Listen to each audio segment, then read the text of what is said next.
Good morning, good morning, good morning. Happy Sunday to my fellow YouTubers. What I want to talk about is something that, let's start with I went to church about maybe 2 months ago, and in Westchester at St. Jerome's Church. And the priest said, if you receive communion when you're not in a state of grace, that you're accepting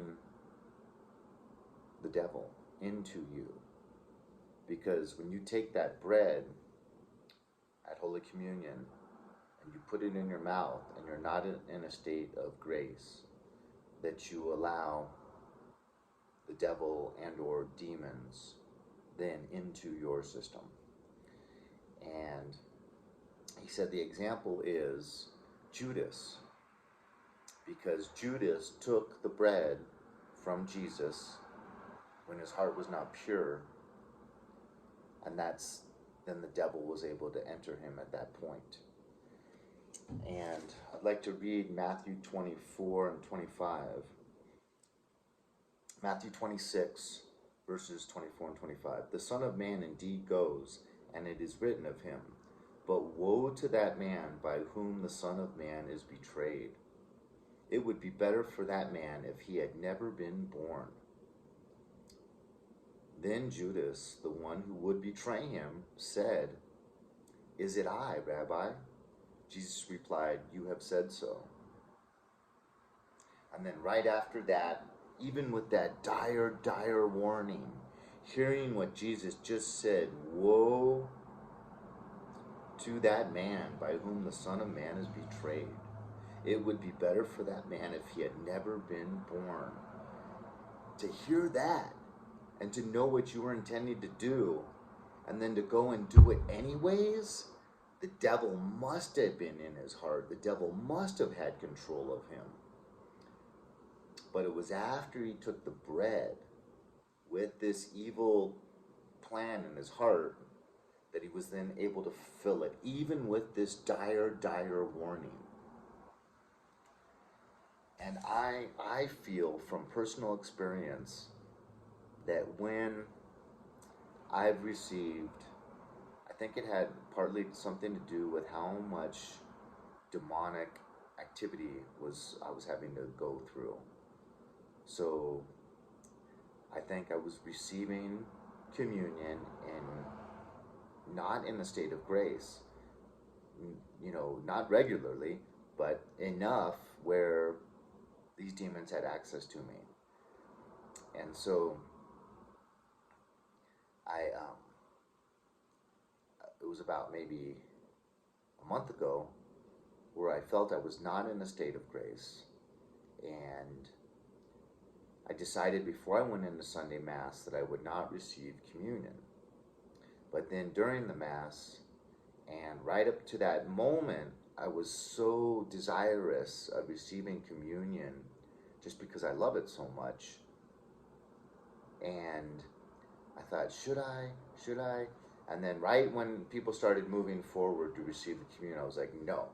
And then right when my mind and my heart said no, I felt like a few heavenly entities around me, like applauding, going, yeah, good, you're understanding.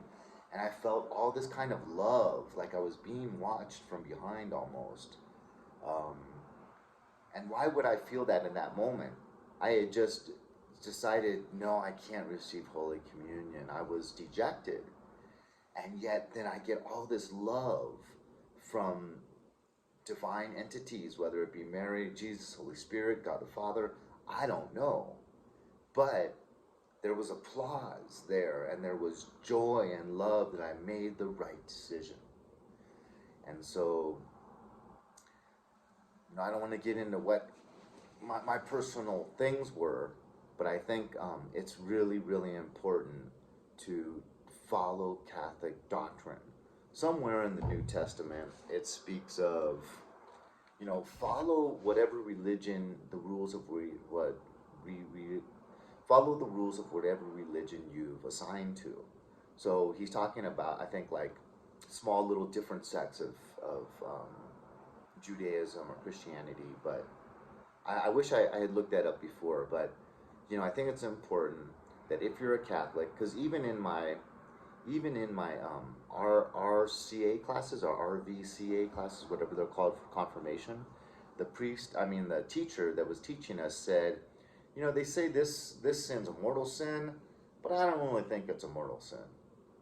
And I don't think that's ever appropriate to do, especially when you're trying to teach people to get ready to be warriors in the faith of Catholicism. I think it's really, really important that we just accept all doctrine, because we have to have that faith in the power of the Holy Spirit, that the Holy Spirit would not allow anything to become doctrine in the Catholic faith without his say-so, his okay. So there was one sin that I was questioning. I don't know if this is a mortal sin. And that's the sin that took me out of grace, and that I would receive communion periodically sometimes with that sin on my soul without going to confession first. And I had to learn the hard way. It took a few years before, really understanding that I have to follow all doctrine.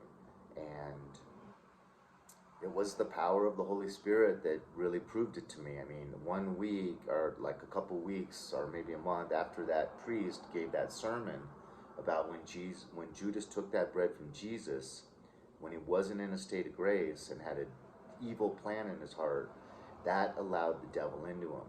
Just like if you receive communion when you're not in a state of grace, it's another mortal sin, and it's like almost a willing mortal sin, and it's just dangerous. You're playing with fire. So it's important to know the doctrine, follow the doctrine, and make sure you're in a state of grace before you receive communion. Obviously, confession becomes that much more important.